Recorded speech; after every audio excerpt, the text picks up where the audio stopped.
buenos días. El día de hoy, Romina Córdoba, Paula Fonseca y Darlis Llori vamos a hablarles sobre la epilepsia tónico-clónico.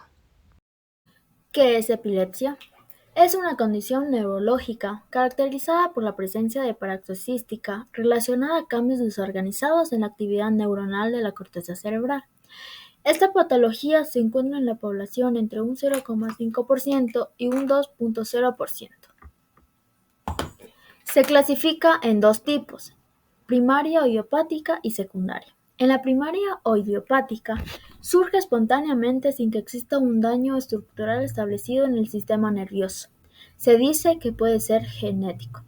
Mientras que en la secundaria está derivada de una infección, un tumor, una malformación o alguna condición neurológica que crea en el cerebro una actividad eléctrica anormal. Según las manifestaciones clínicas, se presentan dos tipos de crisis epilépticas: las parciales y generalizadas. En las parciales tenemos las simples y complejas, y en las generalizadas tónico-clónicas. Dentro de las parciales simples no existe compromiso de la conciencia y hay varios tipos de parciales simples, entre las cuales se encuentran las motrices, las sensoriales, las autónomas y las psíquicas. En las psíquicas se encuentra la crisis perceptual, que son las ilusiones y las alucinaciones. Y también hay amnésicas, disfásicas, afectivas y cognoscitivas. Dentro de las parciales complejas existe compromiso de la conciencia, es decir, ausencia de responsabilidad ante estímulos del medio y la existencia de amnesia del episodio. Las crisis parciales complejas se originan en el lóbulo temporal y se caracterizan por falta de responsabilidad a los estímulos del medio. Un ejemplo es que el paciente no responde cuando se le llama, también por la presencia de automatismos, es decir, movimientos repetitivos estereotipados, movimientos de masticación, chupeteo, etc. Y porque el paciente, a pesar de estar alerta, no recuerda lo sucedido durante el episodio. Las crisis parciales complejas pueden durar usualmente varios minutos. Dentro de las generalizadas, las crisis generalizadas se inician comprometiendo de manera simétrica bilateral la corteza cerebral, sin presentar signos focales. Dentro de esta están presentes una subdivisión, que son las tónico-clónicas. Durante la convulsión se produce un estallido de actividad eléctrica en el cerebro. Las convulsiones pueden ser focales, es decir, que el estallido eléctrico se da en una zona del cerebro, o generalizado, lo que provoca actividad eléctrica en todo el cerebro. En las convulsiones de tipo tónico-clónico, los músculos se vuelven rígidos, lo que provoca la caída de la persona. Y aquí tenemos dos fases. Primero están las de tipo tónico, que se produce una pérdida de conocimiento, los músculos se contraen repentinamente y hacen que la persona caiga.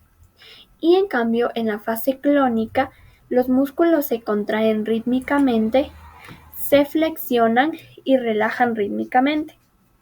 Las convulsiones tienen una duración de 1 a 2 minutos y cuando el paciente recupera la conciencia, parece confuso y desorientado. Después de toda la información presentada, se realizará la presentación y análisis de un caso clínico. Adolescente de sexo femenino de 13 años acude a urgencias tras episodio de desconexión del medio y movimientos tónico-clónicos de las 4 extremidades junto con rigidez cervical.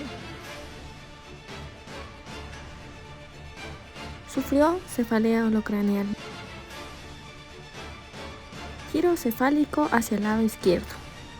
Revulsión ocular y marcada cialorrea, con una duración de 2 minutos. No asocia relajación de esfínteres. Tras el cuadro presenta obnubilación, es decir, incapacidad de darse cuenta de las cosas, e hipotonía con una recuperación progresiva, es decir, que su bajo tono muscular se iba recuperando. Por presunta tos, la paciente está en tratamiento con mepilicina por su bronquitis.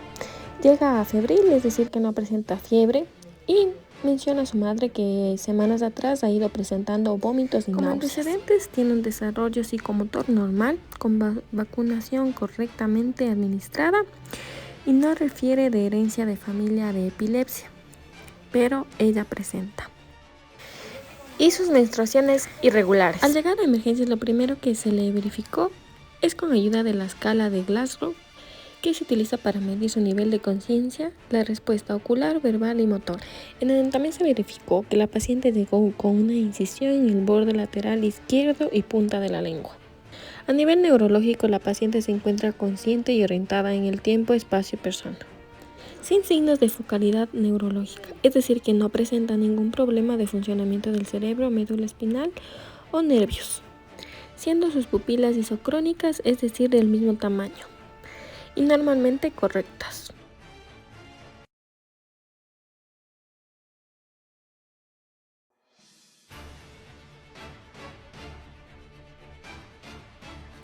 Siendo así sus pares craneales centrados y simétricos, sus reflejos osteotendinosos presentes y simétricos, es decir, que sus reacciones motoras involuntarias reaccionan correctamente, sin disimetrías, en donde no existen discrepancias de longitud de sus extremidades. Por ello, su respuesta de escala de Glasgow fue numeración 15, con signos meningios negativos. Se realiza con un análisis con hemograma, bioquímica general y tóxicos en orina que resultan normales. Se solicita una tomografía computarizada cerebral, que no muestra alteraciones significativas. Eso fue lo que se le dio a conocer a su madre. Por ello se decide el ingreso de la paciente para su observación y pruebas complementarias.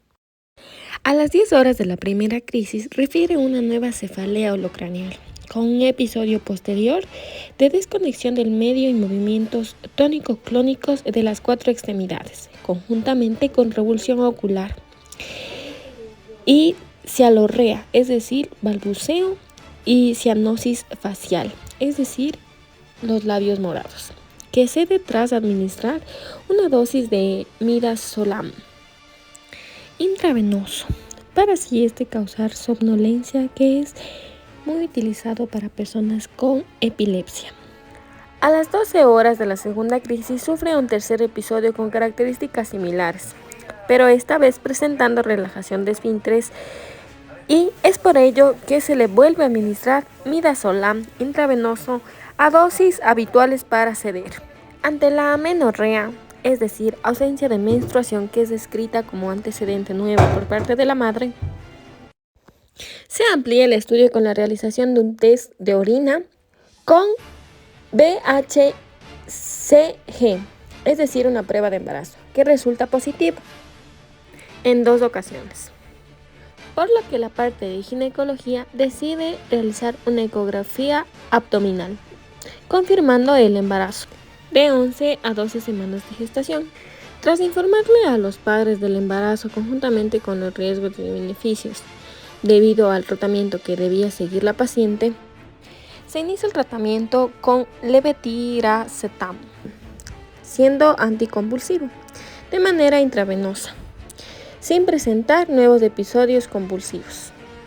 Se procede con la realización de electroencefalograma, en donde se aprecia un trastorno parasístico cerebral, es decir, que los episodios imitan una crisis epiléptica de tipo focal sobre la región temporal del hemisferio derecho, con elevada tendencia a generalizarse de forma secundaria, por lo que se mantiene el tratamiento con el fármaco antiepiléptico. Tras entregar la información detallada sobre el embarazo a los padres y a la misma paciente, se solicita la interrupción del mismo de manera legal y se procede sin incidencias. Tras 6 meses se continúa con el tratamiento de levetiracetam, sin nuevas crisis epilépticas, conjuntamente con ayuda psicológica.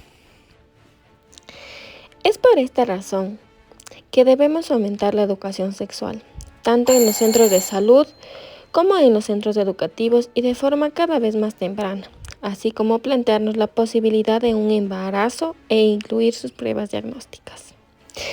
En vista que los cambios madurativos durante la adolescencia cada vez son más precoces y ello conlleva a un aumento de prácticas de riesgo.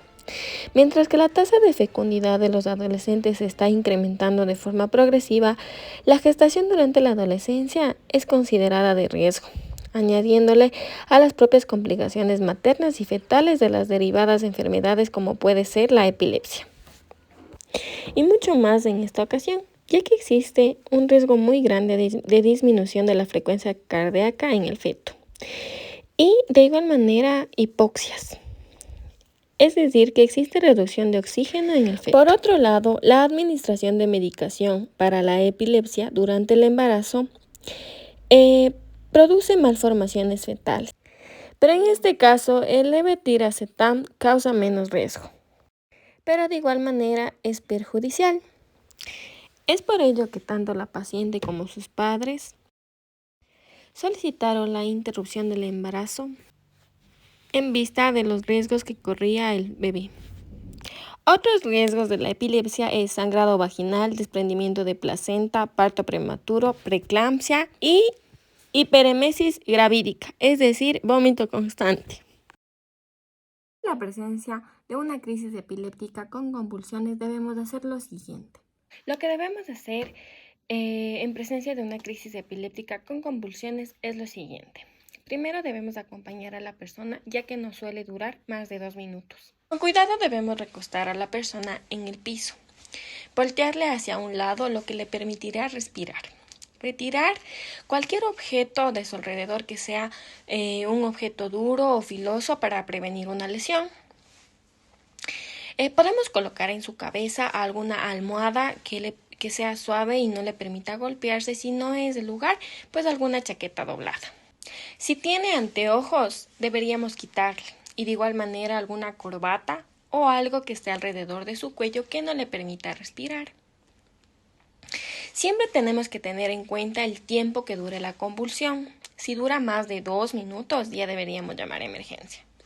Nunca debemos hacer lo siguiente: no tratar de sujetarle a la persona o evitar que se mueva. No colocarle nada en la boca, ya que podríamos lesionar sus dientes o su mandíbula. No hay que intentar darle respiración boca a boca como RCP. Por lo general, las personas comienzan a respirar de nuevo por su cuenta o después de la convulsión. No le ofrezcan ni agua ni alimentos a la persona hasta que no esté completamente alerta.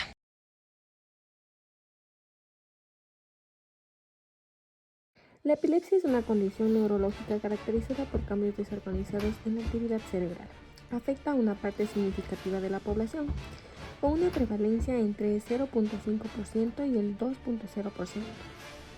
Las crisis epilépticas se dividen en parciales y generalizadas, cada una con manifestaciones diferentes, desde los compromisos parciales de la conciencia hasta convulsiones tónico-clónicas que pueden provocar la pérdida total del conocimiento y acompañado de movimientos rítmicos musculares.